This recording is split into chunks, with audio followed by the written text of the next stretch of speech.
Okay, let's have a look at some of the solutions to quadratic equations involving square roots. So looking at some of the harder questions here this time, we need to solve this equation for t. So we need to rearrange it into standard form.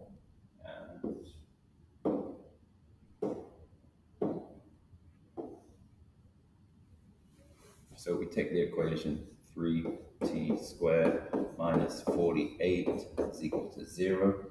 We're going to add 48 to both sides to move that across. We're going to divide through by 3. Oops.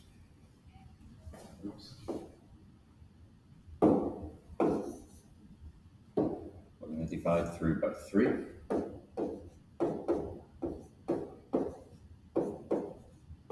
Divided by 3 is 16. Then we take the square root of both sides, but because we're solving an equation, we have to remember to take plus and minus times the square root of 16. So we need plus and minus times the square root of 16. The square root of 16 is 4, and 4 alone, but we have a negative possibility and a positive possibility with that extra line of logic that occurs here at this point. So this gives us t is equal to minus 4 or t is equal to 4.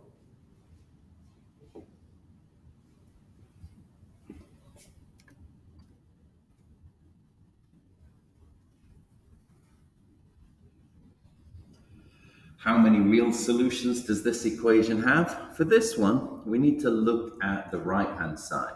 So when we rearrange the equation, if we divide through by 9, that's going to make no difference to the equation really.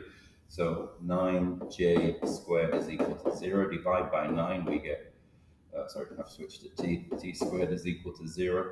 So as long as the number on the right-hand side is not negative, as long as this number is not negative, we are going to have real solutions.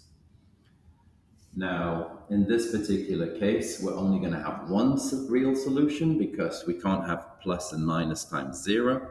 It's still going to be 0. So we get one real solution. Let's do a couple more. Solve for d. This one's fairly straightforward and easy. So we've got d squared is equal to 4. That implies that d is equal to plus and minus times the square root of 4. The square root of 4 is 2. So this is going to give us d is equal to minus 2 or d is equal to 2.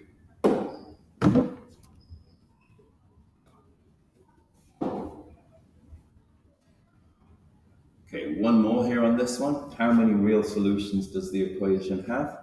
We've got 7s squared is equal to minus 21. If we divide this by minus 7, we get minus 21 over 7. We don't need to calculate what the value is of that. We just need to see if it's positive or negative. In this particular case, it's clearly going to be negative, which gives us no real solutions to the equation.